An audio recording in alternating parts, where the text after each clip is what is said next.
her skin peeled away like cloth, and there, before Fred, stood a massive serpent. A long time ago, there was a village called Umudim. It was a quiet place with tall trees, green farms, and sweet-smelling wind.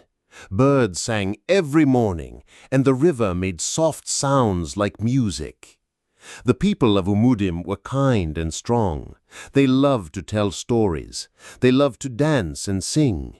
They believed in spirits and old magic. So on this fateful day, the village was full of joy. It was the New Yam Festival. This was the biggest celebration of the year. It was a day to thank the gods for food and life. Drums were beating, people were singing, children ran around with white chalk on their faces. Women wore colorful clothes and big beads. Men roasted yam and meat on fire. The smell of food filled the air. Elders sat under a tree, drinking palm wine and laughing. Everyone was happy. But far away, near the forest, something was watching. Something with shining eyes. A young, beautiful lady walked into the village square. No one had ever seen her before. She was tall, with smooth brown skin, and a smile like morning sunshine. Her eyes sparkled, but the most magical thing about her was her hair, a thick golden afro that glowed under the sun. It bounced as she walked. The women stared in silence. The men could not breathe. Even the village chief, an old man with 4 wives, licked his lips and smiled at her. "Who is she?" the people whispered. "I think she is from Oba village," someone said.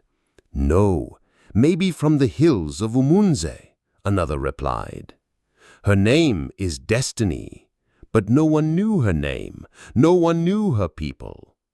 Later that evening, the girl returned, this time with a basket full of fruits. She walked through the market slowly, her waist moving like water. She had fresh oranges, sweet bananas, and big red watermelon. Her voice was soft like music when she says, "Buy your fruits here, sweet and fresh. Taste the joy of the gods." People rushed to buy. Men bought with 2 hands, even the married ones. She smiled and touched their hands gently. They blushed like small children. The women began to whisper, "That girl is too beautiful. It's not normal."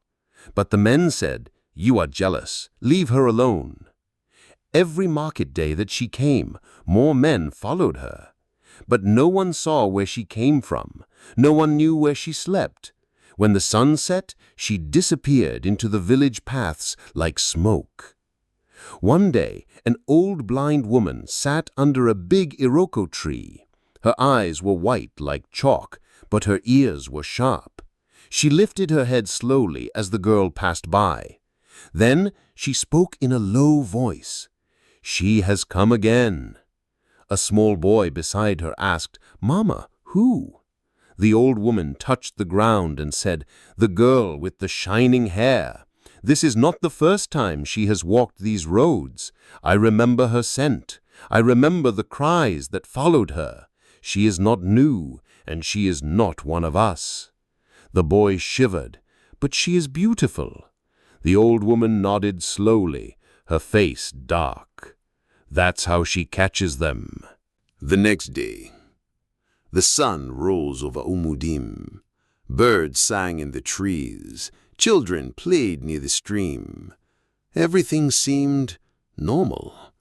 But something was not right. The first sign came from Obina, a young farmer. Everyone knew Obina. He was strong, kind, and hard-working. His yam farm was the biggest in the village. People said he would become the richest man in Umudim. But one morning, Obina ran into the village square, crying like a baby. "My farm is gone," he shouted. "All my yams are rotten. The ground is black like coal." People followed him to the farm, and it was true. The once green land was now dry and dark. The yams had holes, flies were everywhere. The soil was cold. "God, what is this?" someone asked. "Maybe it's a curse," one woman whispered, "or something evil in the air." But that was not the end. The next morning, Obina woke up and he couldn't see.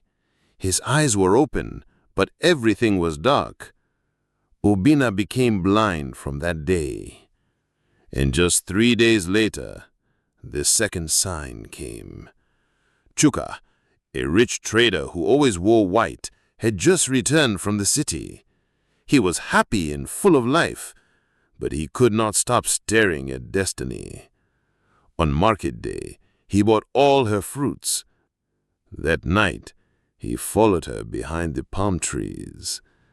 The next morning, Chuka stood in the middle of the village square, shaking, sweating, and whispering things no one could understand. He said, "I saw her skin, her tongue. She's evil." Then he fell flat on the ground and died. His family called the native doctor, but nothing worked.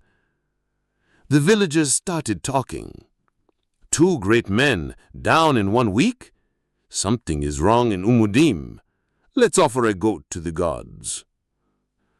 But while they blamed the spirits and bad luck, one man kept watching. Fred, the hunter. He sat near the big tree at the edge of the market, sharpening his knife. His eyes followed Destiny as she walked past with her shiny afro and smooth legs. She smiled at everyone. Her basket was full again, but Fred did not smile. Destiny turned her head and looked in Fred's direction. Their eyes met for 1 short second. Then she smiled, but Fred didn't blink. Later that night, Fred sat beside his small fire, sharpening his knife. His hut was close to the forest. Wild animals howled far away, but Fred was not afraid. That forest was where he hunted. That was where he found peace. But tonight, something felt wrong. As the fire cracked, the wind blew gently. His heart began to beat faster. He kept thinking about Destiny.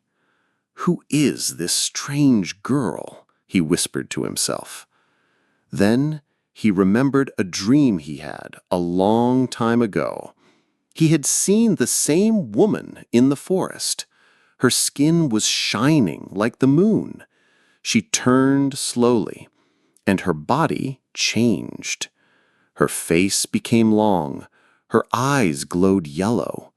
Her skin turned to scales. And then she became a snake. A big, glowing snake. She hissed at him, and he woke up in fear. Fred looked into the fire. His hands shook a little. "So it's her. It's Destiny," he whispered. "She is hiding something." Then he picked up his spear. "I must find out the truth." The next morning, the sun was high over Umudim. It was market day again. Women shouted as they sold pepper, yam, and palm oil. Drums played softly in the distance. The air smelled of roasted corn and fresh fruits. And then, like always, she came. Destiny. Her basket sat on her hip, full of bright oranges and red watermelon slices. Her thick afro bounced as she walked. Her smile was sweet, and her steps were slow, like a queen on a secret mission. Men followed her with their eyes. Some dropped coins without even asking for fruit. But this time, she walked straight to Fred. He was sitting under the big iroko tree, sharpening his spear, just like always. He wore no shirt, only a wrapper tied around his waist. His dark muscles glistened with sweat. Destiny stopped in front of him. "Strong hunter," she said softly, her voice smooth like honey. "Take this. It is sweet, just like you." She held out a round, juicy orange. Fred didn't look up. He didn't smile. "I don't eat from strangers," he said. Destiny tilted her head. "Stranger? But I have been in this village for many moons." Fred stood up slowly. His eyes were sharp. "Then where do you sleep at night?" The question hung in the air like smoke. Destiny smiled wider. "A woman must keep some things secret." Fred took one step closer and looked into her eyes. "Whatever you are, stay away from me." The market became quiet for a moment. Destiny laughed gently and placed the orange on a stone.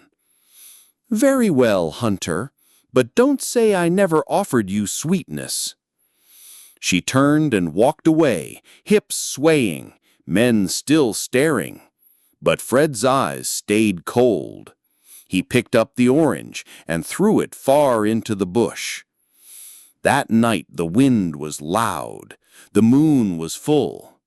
Fred sat in his hut, cleaning his arrows, when he heard a sound outside. Shh, shh, like something heavy dragging across the ground. He stood up slowly, picked up his spear, and stepped outside. It was very quiet that night. Then he saw it. Something long and dark slithering near his hut, moving toward the back of the house. A snake, a very big one. Its body was thick like a drum. Its scales shimmered under the moonlight. Fred raised his spear to strike, but the snake had already vanished into the trees. He did not sleep that night. He just sat by the fire, waiting. The next market day came. Something strange was happening in Umudim. Men were going missing. It started with Chuka, the rich trader. He was last seen smiling beside Destiny at the market. That night he followed her down the narrow path behind the palm trees. The next morning, he was gone. His family searched for him. They called his name in the forest. They asked the native doctor. Nothing. No body. No footprints. Just silence. A few days later, Ebuka, the drummer, disappeared too. He had always loved to sing and play his talking drum. But after Destiny smiled at him and touched his shoulder, he was never seen again. One by one, more men vanished, young, strong, and full of potential. At first, people thought they had traveled or run away, but their goats were still at home. Their money was untouched, their sandals were by the door. "This is not normal," the villagers whispered. "Maybe a spirit is taking them."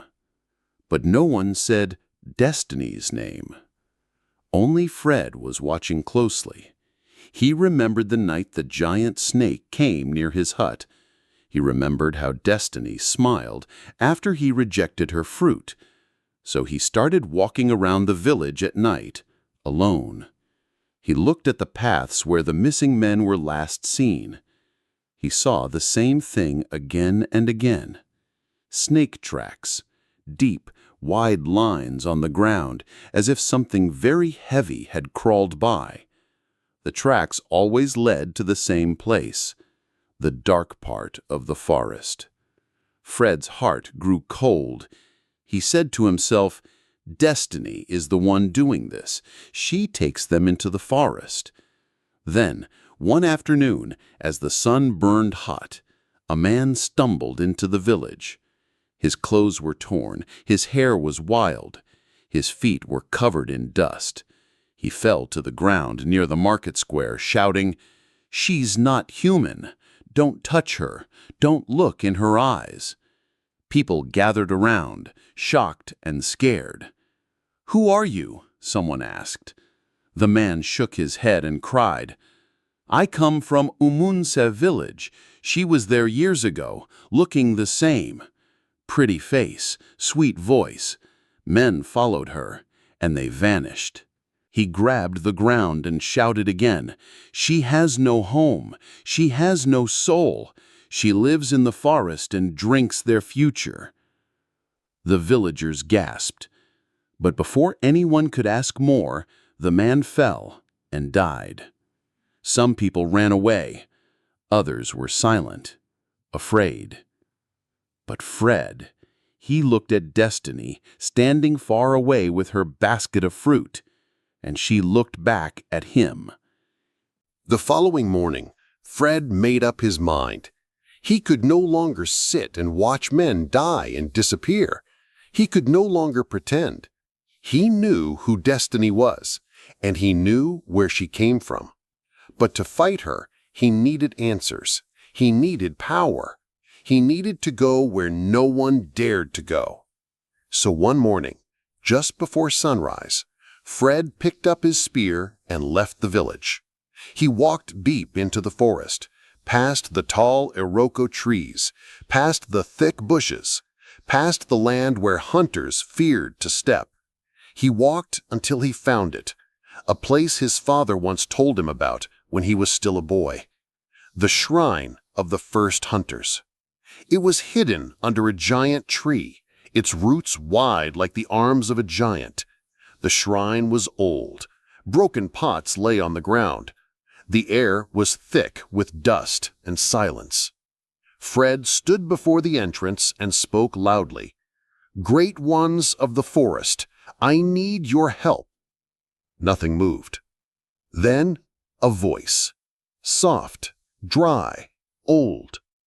"Why have you come, son of the soil?" Fred turned. An old woman was standing there. Her skin was wrinkled like dry leaves. Her eyes were sharp, glowing faintly like fireflies. Her voice sounded like the wind. She was the priestess of the shrine. Fred bowed his head. "There is a woman in the village. Her name is Destiny, but she is not a woman. She is a snake. She takes the lives of good men." The priestess nodded slowly. "I know her. I knew her before she had a name. She walks like a woman, but she was not born like one." Fred stepped closer. "Then how can I stop her?"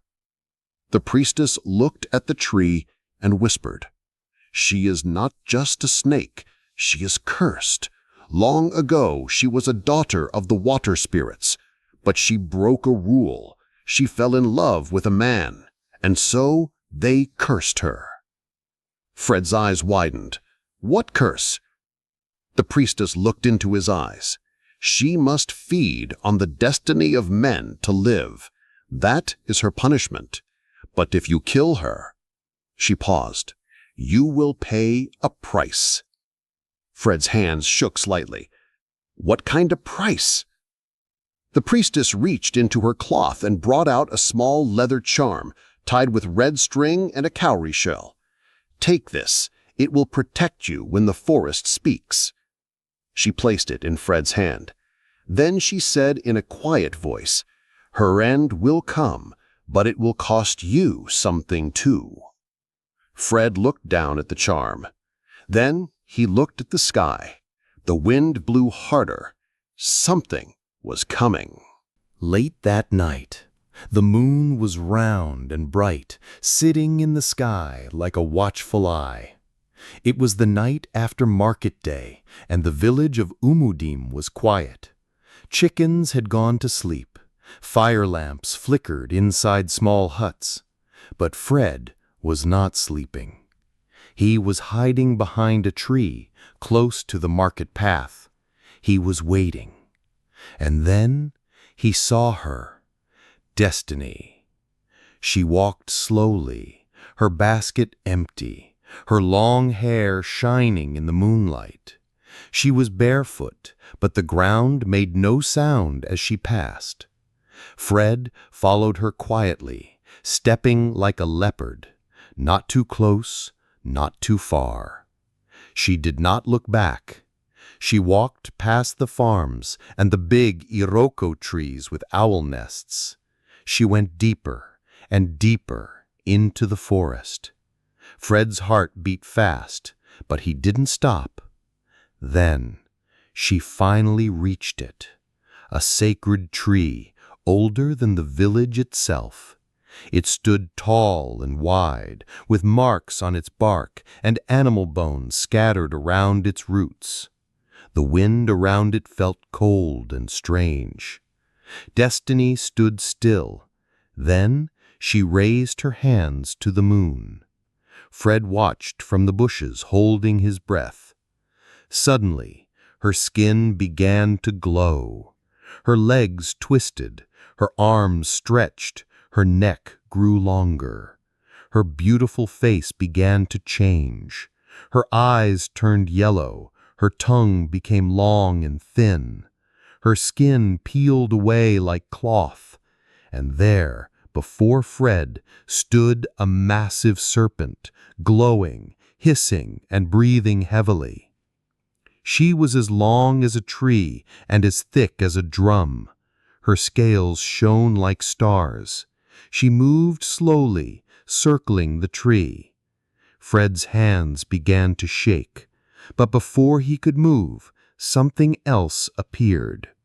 From behind the sacred tree, a dark figure stepped forward. It did not walk, it floated like mist. It wore a long black cloth, and its face was hidden under a hood. The snake bowed her head low, and then the dark figure spoke. "You have done well, my daughter. The more you feed, the stronger you become. Soon your full power will return." Fred's eyes widened. She was not alone. She was being helped. Destiny raised her giant head and hissed, "One man resists me, the hunter. He knows the truth." The spirit figure turned its hood toward the trees, towards Fred's direction. Fred quickly bent low, holding his breath. The wind stopped. The forest went silent. For a moment, Fred felt like something was staring into his soul. Then the spirit said, "His time will come." Fred crawled back slowly, sweat pouring down his face. He had seen enough, but now he knew. She was growing stronger, and the dark figure wanted her to win. The next morning, Fred rushed into the village square. His eyes were wide. His hands were shaking. He had just seen a monster. He had seen Destiny turn into a snake. He had seen her speaking to a spirit in the forest. He had to tell the elders. He had to stop her. Fred ran straight to the palace, where the village chief and the council of elders sat under the iroko tree.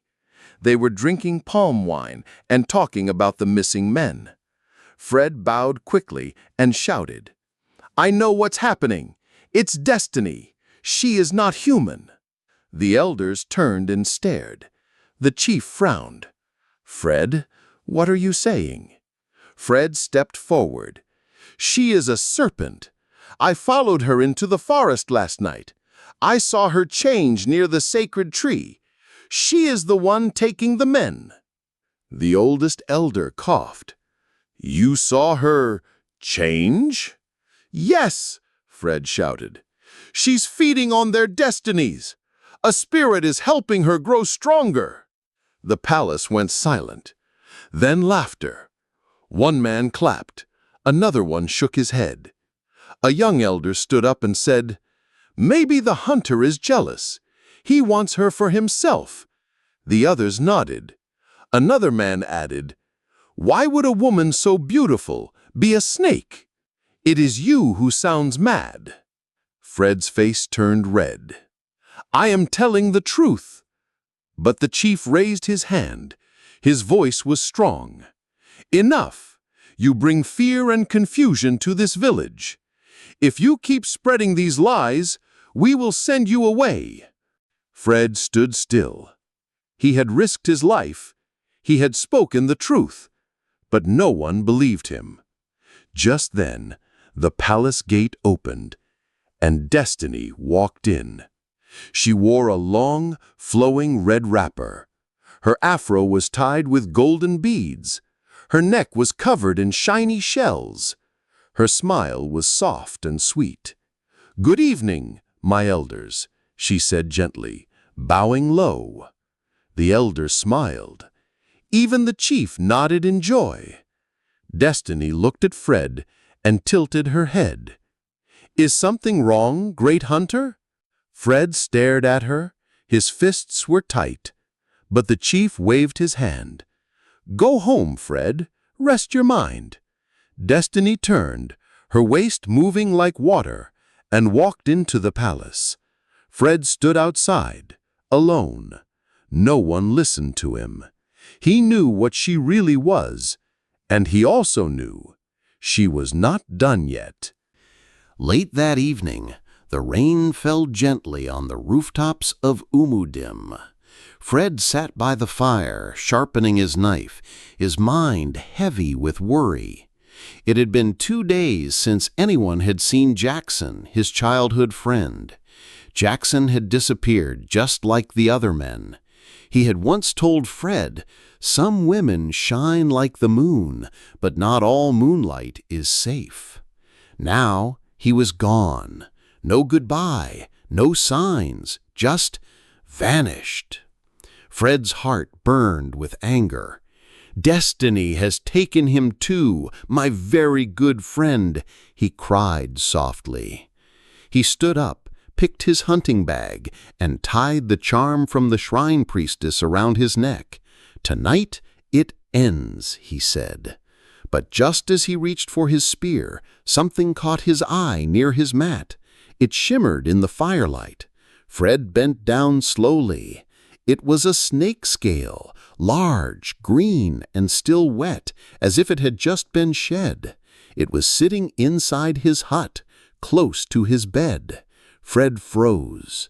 "She's been here." He looked around. His heart pounded fast. "She knows I'm coming." He held the scale tightly. It was still warm. That meant she was close, waiting. A loud thunder cracked outside. Fred quickly tied a red cloth around his forehead. He painted 2 dark lines on his face using ash. He whispered a short prayer to the spirits of his ancestors, then grabbed his knife and spear. "Jackson, I will not let her keep you." He stepped out into the cold night, walking fast through the muddy paths, heading toward the deep forest. The trees danced under the moonlight. The wind carried strange whispers. Somewhere in the distance, an owl cried. And somewhere deep in the forest, something was waiting. Fred did not stop. He did not look back. He was ready to face the monster, even if it meant he would not return. But Destiny was not afraid either. She had already chosen her next sacrifice. The forest was quiet. Too quiet. Fred moved through the tall trees, his eyes sharp, his heart beating like a drum. The moon above was full and bright, shining like a giant eye in the sky. Leaves crunched under his feet. The charm from the old shrine priestess hung tightly around his neck, glowing faintly in the dark. Suddenly, he stopped. There, near the sacred tree where the forest meets the hill, she was waiting. Destiny. But she no longer looked like the sweet fruit seller from the market. Her body shimmered in the moonlight, the top half still a beautiful woman, but her lower half was now a long, thick, green serpent. Her eyes glowed red. Her long black hair floated in the wind. Fangs slid from her mouth like knives. Fred pointed his knife at her. "Where is Jackson?" he shouted. "Where are the others you took?" Destiny didn't move. She just stared at him, eyes filled with pain. Then she laughed, a sharp, cold laugh that made the leaves tremble. "You're so brave, Fred. You think you're the first to try and stop me?" Fred stood his ground. "I'm not afraid of you." The wind grew stronger. Thunder rumbled. Destiny rose higher, her snake tail wrapping around the sacred tree. Suddenly, with a loud hiss, she struck at Fred, knocking him back. He rolled on the ground and quickly stood up, bleeding from his arm. The charm on his neck glowed brighter. Fred reached for his bow and aimed an arrow at her heart. But just before he let go, Destiny screamed, "I didn't choose this." Fred froze. Tears rolled down her glowing cheeks. "They cursed me, the gods, the men who took my body and left me for dead. I begged for mercy. The forest gave me power, but with it came the hunger." Fred's hand shook. "You were cursed?" he asked. Destiny's body trembled. "I only feed because I must. If I don't, the curse eats me from the inside." The forest went silent again. Fred's arrow was still pointed at her chest, but now he didn't know what to do. Was she a monster or a victim?